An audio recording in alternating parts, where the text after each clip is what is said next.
SBY bagaimanapun adalah presiden 2 periode. Selemah-lemahnya, dia tetap penguasa yang memiliki jaringan. Meskipun partainya nyungsep dari partai pemenang menjadi partai calon degradasi, SBY tetaplah sosok berpengaruh. Bahkan menurut penulis, SBY jauh lebih besar daripada Partai Demokrat itu sendiri. Maka kemarin ketika SBY menulis tweet kalau soal RUU HIP sebagai pakar mantan, penulis sudah merasa akan ada sesuatu. Saya mengikuti hiruk-pikuk sosial dan politik seputar RUU haluan ideologi Pancasila. Saya juga sudah membaca dan mengkaji RUU tersebut. Tentu ada pendapat dan tanggapan saya, namun lebih baik saya simpan agar politik tidak semakin panas. Itu tweet SBY 2 hari yang lalu. Sebenarnya semua pernyataan SBY sejak dulu terpola, sama saja, selalu ingin tampil bijaksana, tapi juga menyisipkan kesimpulan provokatif terkait kondisi. Lihatlah tweet tersebut. SBY menyimpulkan bahwa kondisi politik kita sudah panas. Jadi, dia tidak mau menyampaikan tanggapan dan pendapatnya agar tak semakin panas. Meski begitu, tetap saja disampaikan terlebih dahulu adalah soal kepedulian dirinya terhadap RUU HIP. Mengaku sudah baca dan mengkaji, juga mengikuti hiruk-pikuk sosial. Mungkin maksudnya juga mengikuti rencana aksi demo kemarin. Dalam logika orang waras, kalau benar SBY ini sadar akan kondisi sekarang dan tak mau semakin panas, maka yang perlu dilakukan SBY adalah komunikasi secara tertutup, bukan menulis tweet. Sebagai presiden 2 periode, SBY pasti paham betul soal ini. Tapi dengan sengaja dan kesadaran penuh, SBY justru memilih menulis tweet. Pertanyaannya kemudian, apa tujuannya? Apa motifnya? Lalu kemarin, saat aksi demo RUU HIP, ada insiden pembakaran bendera PDI Perjuangan.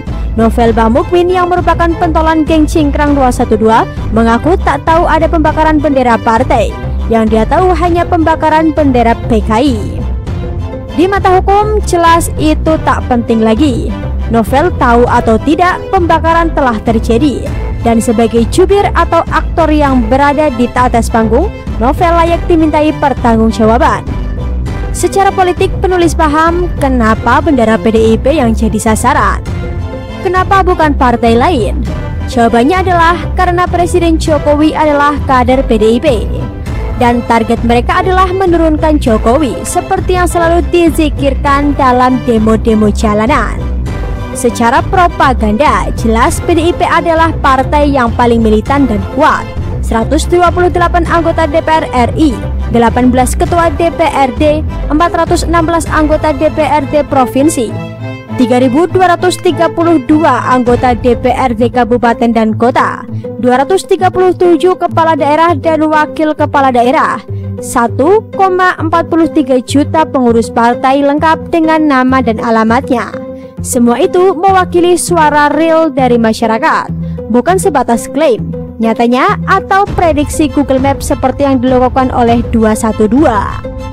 Menyerang PDIP berarti membuka perang terbuka untuk memicu konflik dan kerusuhan, dan itu yang sangat mereka harapkan, rusuh. Hal ini nampaknya sangat disadari betul oleh Sekjen PDIP Hasto Kristianto.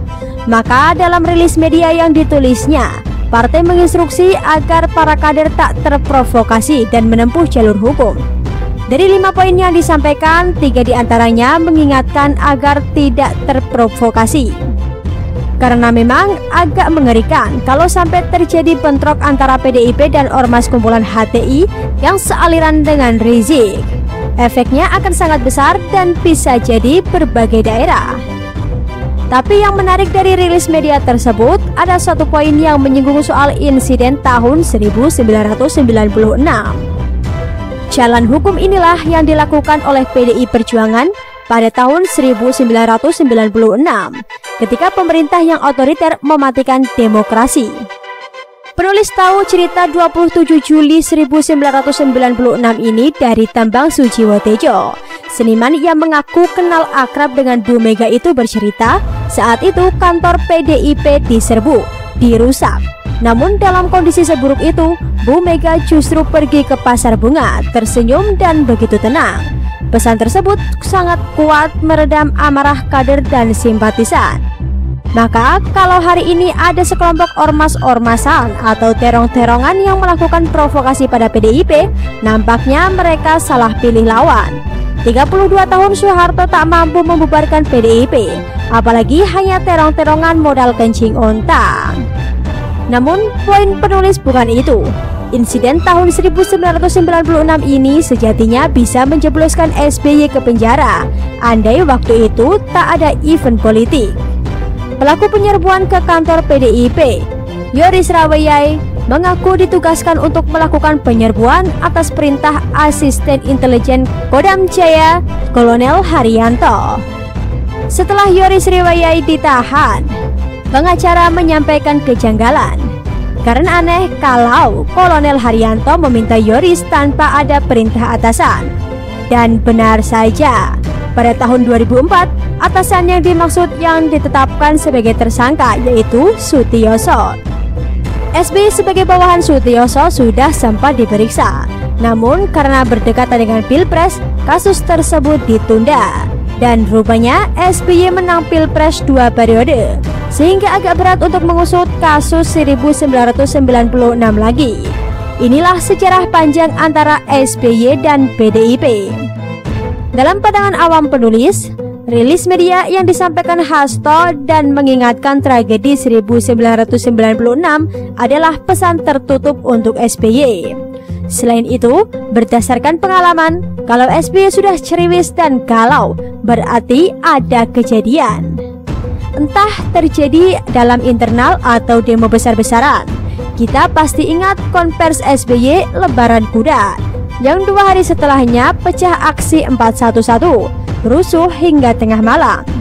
Dan nampaknya tweet politik panas yang disampaikan oleh SBY 2 hari lalu itu sejenis dengan konvers Lebaran Kuda. Bagaimana menurut Anda?